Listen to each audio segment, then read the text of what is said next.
Olá, internautas da BR, bom falar com vocês mais uma vez. E hoje recebemos a ilustre presença do nosso cineasta Reinaldo Volpato.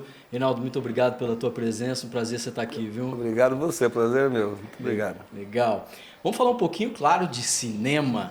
E tem filme novo na praça. Reinaldo aí é autor de grandes películas, por exemplo, A Moda é Viola, um doc de 2013 que fala um pouquinho em cima do livro do nosso amigo Romildo. Professor Romildo Santana. Né? Ele fez uma tese de livre docência a respeito da história da oralidade, né? A cultura brasileira através da oralidade. E para estudar isso, ele estudou as músicas caipiras. Então, ele fez uma pesquisa muito ampla. Ele foi para Portugal, para a Espanha, pegou lá na Torre do Tombo um monte de documentos, estudou profundamente a questão. Ele estudou 1.700, 1.800 músicas para poder fazer o livro e pegar as músicas mais representativas. Entrevistou todo um monte de gente. E eu fui diretor do Viola Minha Viola e eu colaborei com ele nessa pesquisa. Maravilha. Tanto que no livro, ele fez a gentileza de dedicar para várias pessoas, inclusive a mim. E na terceira edição, eu escrevi o prefácio do livro. Eu dou o teu livro para os violeiros, eles não entendem o livro, eles não conseguem ler, que eles não têm conhecimento suficiente, acadêmico suficiente para poder decodificar o livro. Tá? Ele falou, mas eu fiz uma tese, livre docência, eu não posso escrever uma coisa menor do que isso, porque senão não é tese, não sei o que lá. Por que você não escreve você? Ele falou, então eu vou fazer o filme. O filme é ele contando o que tem no livro. E ficou um filme comprido, tem 104 minutos. Né? E olha, tem também O Profeta das Águas, que é um documentário, e O Estranhas Cotoveladas, que é um longa, né, fala sobre a juventude paulista de 2019. Queria que você falasse um pouquinho desse filme pra gente. Profeta das Águas, ele é de 2005. É de 2005, né? Ele foi lançado no Festival de Brasília, numa sessão ao concurso, fora do festival, no dia da premiação. E aí ele está lá no Teatro Nacional, que é um cinema que tem um auditório que tem mais de 1.000 lugares, tem 1.200 lugares, estava lotadésimo de gente, todo mundo esperando para poder receber os prêmios, ninguém queria muito saber de ver filme e tal. Mas o filme é um documentário muito interessante, porque nós filmamos, o filme é do Leopoldo Nunes, na verdade. Eu sou o produtor executivo, produtor do filme e o montador, né? Mas ajudei ele a construir o filme, o roteiro e tal. Ele é de Santa Fé do Sul e ele filmou uma personagem muito interessante lá que se chama Aparecido Galdino, ou Aparecidão, que é um beato que faz milagres. E ele fez muitos milagres. Ele tinha dia que na igrejinha dele lá tinha 800 pessoas, vinha ônibus de várias regiões do Brasil todo ali. E ele fazia as bênçãos de cura, essas coisas todas. E aí um delegado lá encasquetou com ele e ele arrumaram uma confusão lá. Acabou o Aparecidão sendo processado pela Lei de Segurança Nacional. E apesar dele ser considerado inimputável, e também como curandeirismo ou ser beato não era crime, mesmo assim ele foi penalizado pela Lei de Segurança Nacional. E foi um dos presos políticos, um preso político, que ficou no manicômio judiciário. Que agora está querendo reativar, né, novamente os manicômios. Tá aí, isso, né? E aí esse filme participou de muito do movimento antimanicomial. Esse filme foi uma referência muito grande. Ganhou prêmio também, né, da Igreja Católica pelo fato de trabalhar a favor do conhecimento, da medicina popular e das crendices e tal. Esse filme me remete um pouco ao Bicho de Sete Cabeças, né? Tem uma certa, né, o personagem do Rodrigo Santoro que também, né, tem essa parte, quando você diz, já me remeteu a esse filme também. Aqui em Rio Preto tem um grupo de teatro que fez também uma adaptação dessa história do Aparecido Galdino. Acho que é Rio Abaixo, Rio Acima. Ele é um santo. E eles fizeram uma peça de teatro que eles fazem na rua, andando, assim, tal. É muito legal. Eu vi a estreia dessa peça, é muito interessante. uma pesquisa também muito boa e tal. É bacana. É importante um cineasta do interior de São Paulo. Você nasceu em Lavínia, né? Nasci em Lavínia. Lavínia. Mas está muito ligado. Eu falo que Araçatuba e Andradina fazem parte da região metropolitana de Lavínia. Ótimo isso, ótimo isso. É importante porque assim, a gente tem um olhar dessa região, né, desse setor do estado, é bacana. Porque a gente não se vê muito, né? Pois é, assim, eu frequento a produção cinematográfica brasileira desde 1975, quando eu me formei na Escola de Comunicações e Arte da USP, eu me formei em cinema. Imediatamente fui trabalhar na televisão. Então, em 75, antes de estar formado ainda, eu trabalhei como repórter da TV Cultura com o Vladimir Herzog. Puxa vida. Quando ele foi preso, eu estava junto com ele e eu fiquei lá cuidando dos filhos dele enquanto a gente conseguiu fazer com que ele não fosse preso à noite e fosse só se entregar no dia seguinte. Não adiantou muito, mas ele foi assassinado. Mas eu participei dessa história de uma forma muito forte, muito... E é legal você tocar nesse ponto, porque, por exemplo, o que tenta se colocar hoje é que ele se matou, né? Mas a personalidade do Herzog não era para isso de jeito nenhum. Não, o Vlado era um grande trabalhador, um grande militante.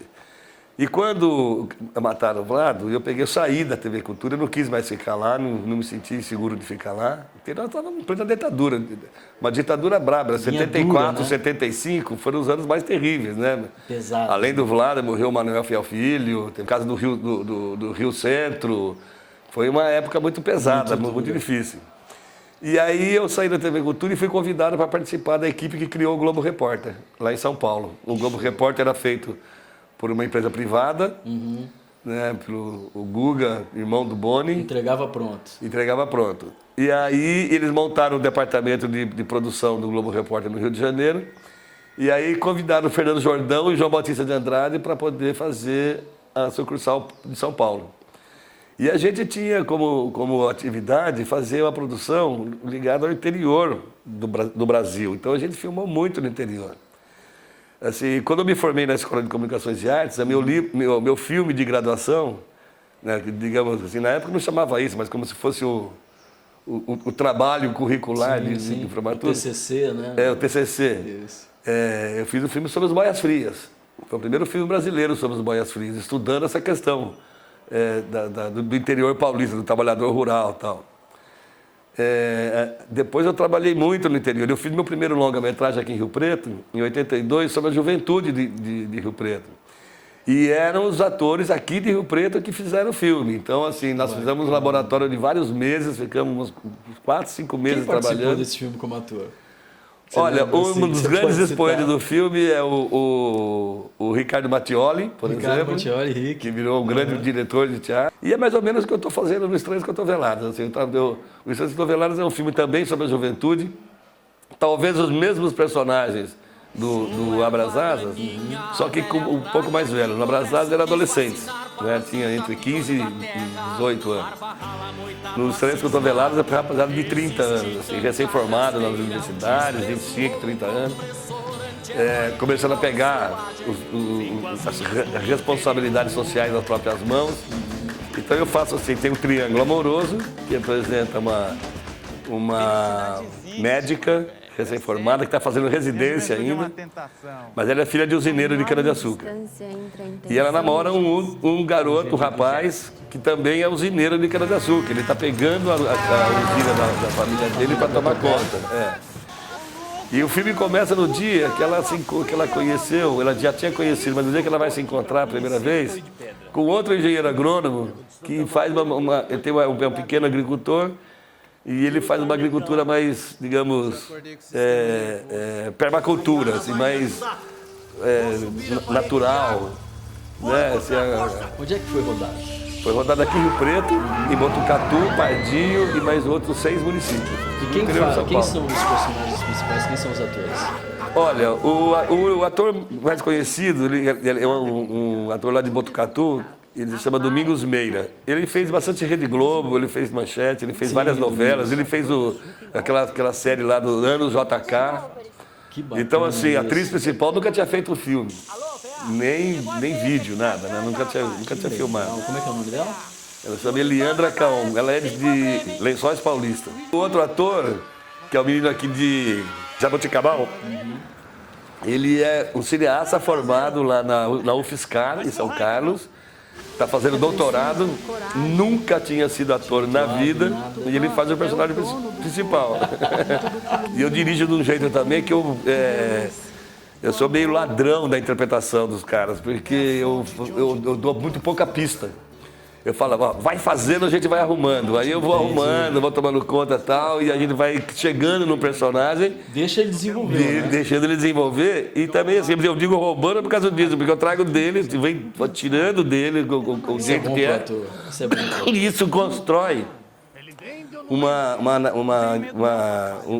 modus de interpretação muito original, muito diferente.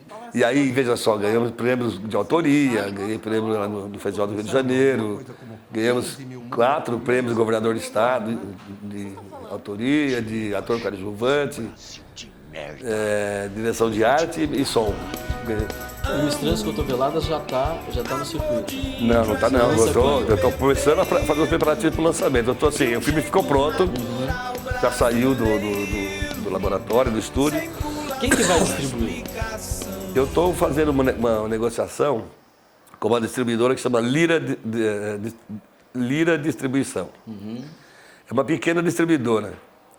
Eles lançaram recentemente o filme da Tata Amaral, o filme do Paulo Caldas, que é um cineasta interessante lá do Recife. Os caras ele tem um domínio amplo do mercado, tanto na sala de cinema, quanto no VOD, quanto na televisão, tal, todas as coisas, internacional. Eu ainda tenho que tirar certificado do produto brasileiro, as linguagens específicas, né? As legendas, fazer a versão para o inglês, fazer a versão para o espanhol, é tudo processo que faço isso durante o trabalho de distribuição do filme. Mas eu escrevi o filme num festival, chama Festival Internacional de Alter do Chão, que é lá em Santarém, no Pará.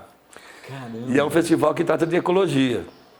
E meu filme ele não é sobre ecologia, mas só que ele fala de ecologia o tempo inteiro, porque fala as questões da cana-de-açúcar, a questão da agricultura orgânica, tem impacto direto, a paisagem, a questão do turismo. A gente filmou na Cuesta de Botucatu, que é um lugar que tem um potencial turístico muito grande. Bacana.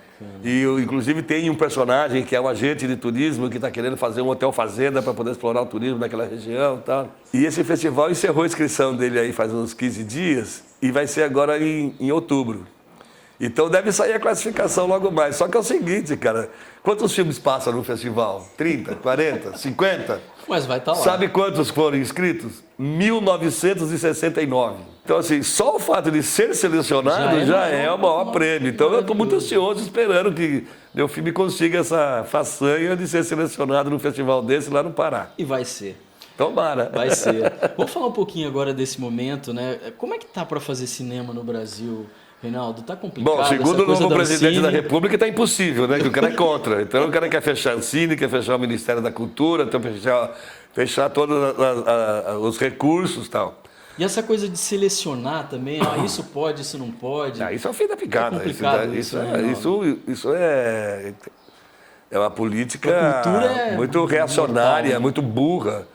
Porque a produção artística não pode ter limites, nunca né? teve, nunca pôde ter isso. Os grandes artistas, eles são todos irreverentes e são muito loucos. E é daí que saem as grandes criações, né? Você tem que ter liberdade para criar. Né? Van Gogh, Picasso, Portinari, Glauber Rocha, né? Antunes Filho, Zé Celso Martinez Correia. Não, o artista não é para ficar subjugado no poder de ninguém, principalmente num governeco como esse daí, que tem um sujeito que é um troglodita, um torturador, fascista, um cara que, que ficou há 30 anos na Câmara Federal fazendo nada, não tem nenhum projeto de lei aprovado, não fez nada. Eu acho, Reinaldo, que naquele momento... Com os filhos que falam só bobagem, que fica fazendo fake news o tempo inteiro, uma coisa enganosa, que tripudiou em cima do público, oportunista, se apropriou de uma conjuntura brasileira política, onde os políticos estão ainda muito no foco das pessoas que não aguentam mais esses caras corruptos tomando conta do nosso país, do nosso povo. a população passando fome, passando necessidade, falta escola, falta saúde, falta transporte, falta segurança, falta tudo. E os caras gastando milhões de dólares de porcaria. Imagina, o cara faz um tratamento dentário na Câmara Federal. 157 mil. 160 mil reais para tratar dos dentes do sujeito com o nosso dinheiro. O que é isso? As pessoas não têm dente. Exatamente. Entendeu? Sabe, a maioria da população não tem dente. Como é que o cara tem... É um assinte, é o fim da picada. Entendeu? E eu só posso ficar revoltado. E esse cara, por exemplo, que é o Marco Feliciano, levanta a bandeira da moralidade. É, exatamente. Então... Eu só posso ficar revoltado com isso, porque não é possível. A minha atividade, a minha vida, a minha formação... Eu sou um privilegiado nesse país, caramba. Eu fiz universidade. Você acha que é possível reverter esse momento que nós vivemos agora a curto prazo? Como é que você vê isso? A questão não é nem de reverter. Ele não vai conseguir fazer o que ele está querendo fazer. As pessoas não vão permitir. O cineasta não vai deixar acontecer isso. O Collor já quis acabar com a já teve isso, né? Com a Embrafilme, com o cinema brasileiro. A gente fez a tal da retomada, que a gente colocou nossos filmes nos cinemas do mundo inteiro e ganhamos todos os prêmios do mundo inteiro. O Brasil era o único país que estava assim, há 5, 6 anos seguidos participando do Oscar de melhor filme estrangeiro. É verdade. Seguidos. É verdade. Pô, nós temos uma cinematografia muito forte. Rica, né? Ela é referência internacional, mundial. Ela influenciou todo o cinema francês, todo o cinema europeu, todo o cinema americano. Como é que é possível você tentar limitar isso, ou você tentar enquadrar isso numa... Não é possível. É uma arrogância absurda, é muito bobo. Eu acho que é o desconhecimento que leva a isso, né? É falta de preparo. Como é que um sujeito desse pode se arvorar de ser o presidente da República? O cara não sabe flexionar o verbo, entendeu? É complicado. Ele não sabe, ele não consegue organizar, concordar o sujeito com o predicado. Aliás, não deve nem saber o que é predicado, porque ele só fala asneira. Não, eu acho assim, uma tristeza falar essas coisas assim. Eu tenho que ficar revoltado contra uma situação dessa. Mas é uma tristeza, porque o nosso país é um país maravilhoso, nosso povo é bom, nosso povo é generoso, é trabalhador, honesto, que guerreia o tempo todo, luta muito para a sua sobrevivência, para construir as coisas, e é uma referência internacional, é um povo belo. A nossa música é uma das melhores músicas do mundo. Né? Como é que um povo desse tem que passar pela circunstância que está passando? É muito triste. Eu acho que muita gente, Reinaldo, embarcou nesse discurso, né? Até de boa intenção. Né? A pessoa falou, pô, eu quero mudar. Aquilo que o inferno está cheio, né? O inferno está cheio. Isso. Então, assim, a mudança foi uma bandeira levantada também em cima do ódio, né? Em cima do...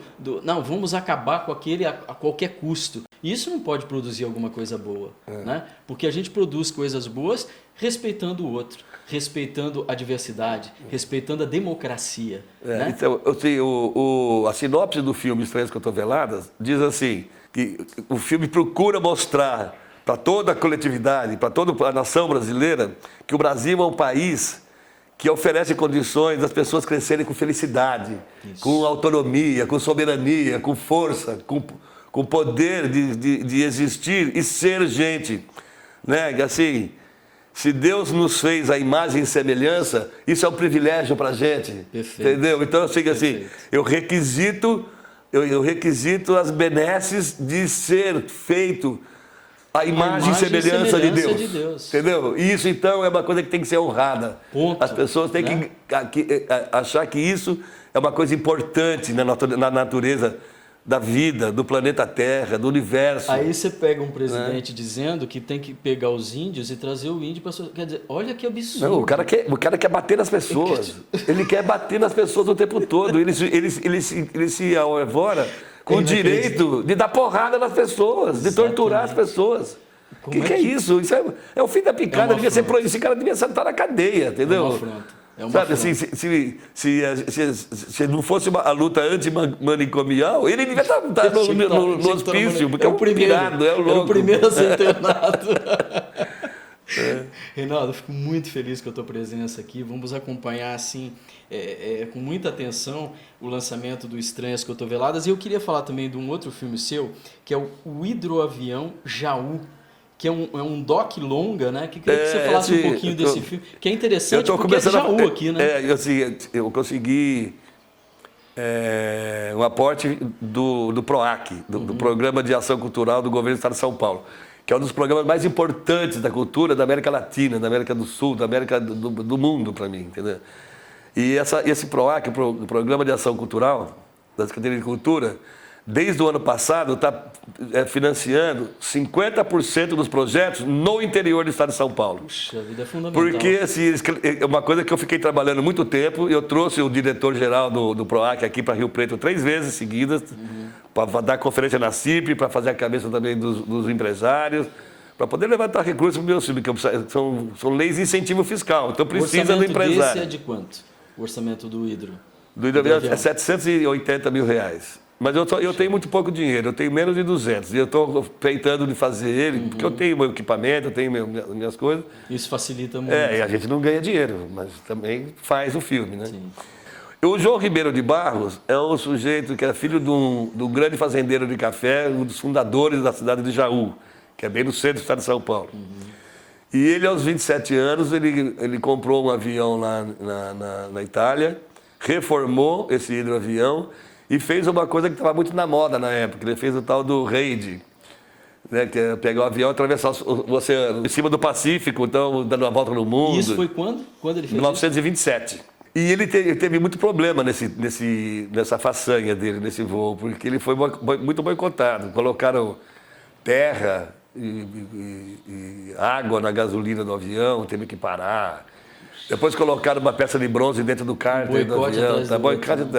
O presidente da República na época, o Washington Luiz, não queria que ele voasse, porque ele estava peitando a hegemonia americana, alemã e francesa da aviação.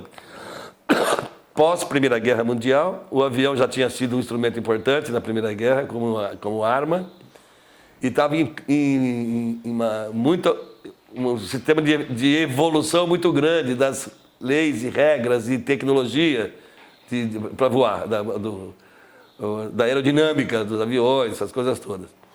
Olha que riqueza que tem o interior de São Paulo, né? Isso precisa ser contado e o teu trabalho coloca isso na tela de uma maneira muito autoral e muito interessante. Por isso a gente é muito grato a você, Reinaldo, pelo que teu legal. trabalho. Mas você sabe como é que eu parti para esse filme? Aqui.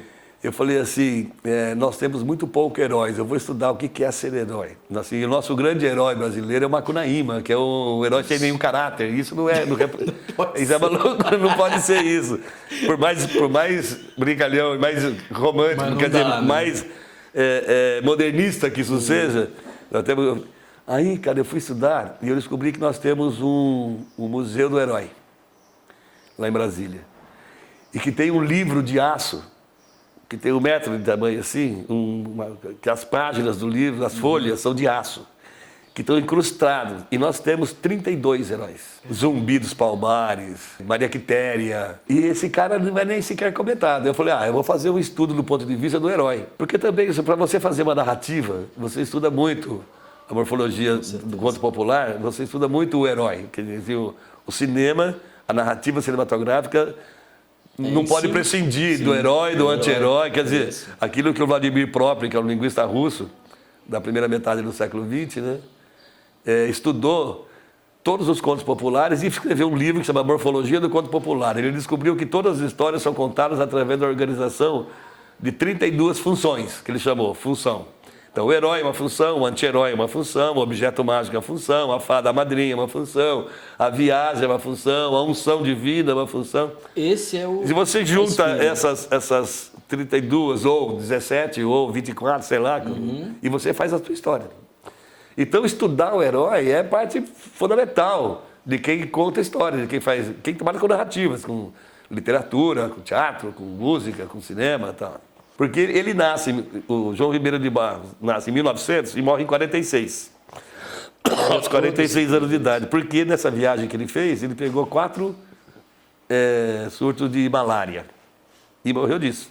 Então ele tinha a fortuna dele, ele não dependia de ninguém. E era um carinha muito louco. Ele viajava muito, estudava muito. E faz a diferença, né? Isso faz a diferença. E esse cara precisa ser lembrado, precisa ser conhecido. Então eu estou trabalhando em cima dessa ideia. Puxa vida, maravilhoso, a gente agradece demais isso. Para encontrar os seus filmes, Reinaldo, quem ainda não assistiu, a gente indica que Teus filmes, por exemplo, estão na Netflix, a gente pode encontrar nas redes sociais. Como é que a gente faz para ter acesso aos teus filmes, às Olha, tuas obras? tem muito pouco. Assim, o Abrasasas tem no YouTube. É só escrever Abrasasas que você encontra no YouTube. Ok. E ele já teve o Fernando Marques que colocou o filme no YouTube para mim. Legal. Tá até no nome dele. O filme teve quase 600 mil views nesses 2 anos aqui, que o Fernando colocou o filme. É muito difícil colocar um filme em cartaz. É dificílimo, Porque tem uma máfia custa mais também, caro que o filme. Tem uma máfia também na coisa dos cinemas brasileiros, que filme entra em cartaz e que filme não entra. Não temporada no que cinema fica. brasileiro não, tem a máfia no cinema imperialista americano. Eles que não é nem determinam, né? americana, é de Hollywood, porque os próprios americanos têm muito grilo com o cinema de Hollywood, que eles são hegemônicos no mundo inteiro e só passam os filmes deles. Então tem uma produção enorme de mais de 4, 5 mil filmes por ano feitos nos Estados Unidos que ninguém conhece. Quer dizer, até aqui... Que é da rapaziada, produção independente.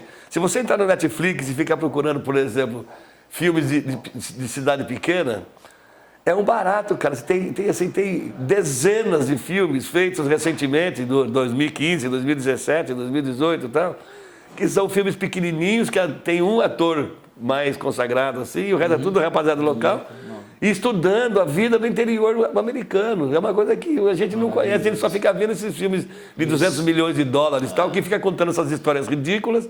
É o mesmo roteiro o tempo inteiro. Sempre irreal. Sempre com violência, ensinando as crianças a se matarem. Exatamente. A ter um poder ilusório que não é verdade. Não precisa, o ser humano não precisa ser super-herói. Eles estão sempre querendo vender essa ideia que eles estão defendendo o mundo, que eles são os protagonistas de toda... Né? E não existe um negócio desse. É absolutamente real porque eles criam personagens absolutamente reais. Por isso que é interessante você assistir o cinema francês, que é o ritmo natural da vida, né? Que é completamente diferente do cinema americano. O cinema de Hollywood, ele deixou de ser arte e virou entretenimento. Então é que nem parque de diversões, entendeu? É que nem jogo virtual, sabe? Assim, ele não tem um interesse civilizatório. Ele não tem alma, né? Porque ele não se refere ao cidadão, ele se refere ao consumidor. Isso, exatamente. Entendeu? Então, assim, é um cinema absolutamente capitalista, reacionário. Produto e faturamento. Isso, só visa isso e fica formatando a cabeça das pessoas para ficar nessa vida de consumo. Assim, como esse governo quer fazer no Brasil, entendeu? Com esse neoliberalismo absurdo aí que você não é mais cidadão da República, você é um sujeito que faz parte do sistema de compra e venda que serve só para 1% da população ganhar uma fortuna e você ficar consumindo comida industrial, comida cheia de agrotóxicos, cheia de porcaria. Agora, por exemplo, quer fazer das escolas federais e públicas particulares, né? Você tem que pagar mensalidade, daqui a pouco na USP, na Federal. Os países mais desenvolvidos atualmente estão transformando toda a sua universidade em pública. E o Brasil está querendo transformar tudo em particular. É o fim da picada, está na contramão da história, completamente. Na contramão da história. Pô, mas assim, a Alemanha está fazendo isso. Entendeu? A Finlândia está fazendo, a Dinamarca, os países que têm o nível de vida capitalista, claro, mas das mais elaboradas do mundo, entendeu? Nas melhores condições, os caras têm as melhores indústrias, o melhor IDH, o índice de qualidade de vida e tal. Esses caras estão transformando suas universidades todas em públicas. E, inclusive, que é quem patrocina as pesquisas, né, científicas. Tal, que esse cara aqui é contra. É contra nossas pesquisas. É o fim da picada. Atrás que eu estou velado, tem uma cena que o preto velho fala assim... ele já está precisando, ele já, né? Assim, eu acho que ele já está merecendo uns petelecos, entendeu? Porque também é o seguinte, a gente está com uma paciência muito grande demais. Está demais. Porque não dá para, como é que você faz? Como é que você resolve isso? Vamos na paz, no amor. Não tem diálogo, né? Não tem diálogo, o cara vem torturar a gente, vem matar a gente. É uma loucura. Não estão tacando fogo na Amazônia inteira. Os empresários do agronegócio colocaram fogo em 700 lugares ao mesmo tempo, no mesmo dia, no mesmo fim de semana. Ontem foi identificado, né, um grupo de WhatsApp onde produtores, né, produtores, grileiros e sindicalistas se reuniram para botar fogo na mata. Mas eles estão matando todos os índios, os povos indígenas. que é assim, a coisa mais incrível, mais Mas ele santa quer que tem na vida na brasileira. cabeça insana dele, ele quer trazer os índios para a sociedade. Vai vendo. Vê se tem sanidade, algo assim. Vê se tem essa... Você quer tirar o índio da mata. Não, o índio precisa de... Os americanos fizeram isso, só que eles exterminaram os índios, né?